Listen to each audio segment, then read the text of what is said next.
আগামীকাল বাংলায় দ্বিতীয় দফার নির্বাচন। তবে নির্বাচনকে সুষ্ঠু ও শান্তিপূর্ণ করতে কোমর বেঁধে নেমেছে নির্বাচন কমিশন। প্রথম দফার ভোট মোটের উপর শান্তিতে মেটার পর দ্বিতীয় দফার মহারণের আগে বিরাট চমক দিয়েছে কমিশন। হ্যাঁ, দক্ষিণবঙ্গের ভোট সামাল দিতে যে 11 জন নতুন পুলিশ পর্যবেক্ষক নিয়োগ করা হয়েছে তাদের তালিকায় শীর্ষস্থানে রয়েছেন উত্তরপ্রদেশের আইপিএস অফিসার অজয় পাল শর্মা। আর কড়া মেজাজের এই অফিসার মূলত যোগী রাজ্যের সিংঘম নামে পরিচিত। 2011 সালের ব্যাচে আইপিএস অফিসার অজয় পাল শর্মা আদতে পাঞ্জাবের লুধিয়ানার বাসিন্দা। পেশায় দন্ত চিকিৎসক অজয় পাল পুলিশ সার্ভিসে যোগ দেওয়ার পর থেকে নিজের কাজের ধরনে একেবারে চমকে দেন। নয়ডা থেকে শুরু করে রামপুর বা জৌনপুর যেখানেই তিনি কাজ করেছেন অপরাধ দমনে তার ভূমিকা ছিল একেবারে ঝুড়ি মেলাভার। উত্তরপ্রদেশের মাফিয়া দমনে অসংখ্য এনকাউন্টারে নেতৃত্ব দিয়েছেন তিনি। আর বর্তমানে প্রয়াগরাজের অতিরিক্ত পুলিশ কমিশনার ও চলতি বছরে আইজি পদে উত্তীর্ণ হয়েছেন। দুষ্কৃতীদের কাছে ত্রাস হিসেবে পরিচিত এই অফিসার। তবে তৃণমূলের ঘর হিসেবে পরিচিত দক্ষিণ 24 পরগনার 31টি আসনের দায়িত্ব দেওয়া হয়েছে এই অজয় পাল শর্মাকে। রাজনৈতিকভাবে অত্যন্ত স্পর্শকাতর এই জেলায় অতীতে একাধিকবার অশান্তির ঘটনা ঘটেছে, তাই এবার কোনো আপোষ করতে চাইছে না কমিশন। তবে রাজনৈতিক মহলের প্রশ্ন, তাহলে কি এই জেলায় বড়সড় গোলমালের আশঙ্কা করছে এবার কমিশন? সেই কারণে উত্তরপ্রদেশের এইরকম এনকাউন্টার স্পেশালিস্টকে নিয়ে আসা হয়েছে।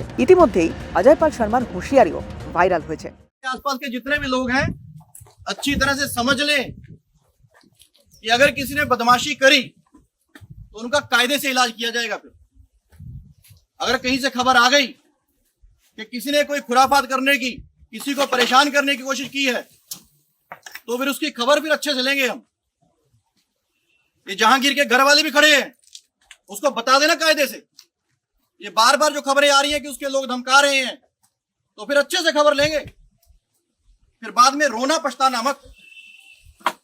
যে জাহাঙ্গীর খানের নাম ধরে অজয় পাল শর্মা বক্তব্য রাখছেন, তিনি এই ফলতা বিধানসভা কেন্দ্রের তৃণমূলের প্রার্থী। এই আবহে আগামীকাল নির্বাচনের দিকে অবশ্যই নজর থাকবে।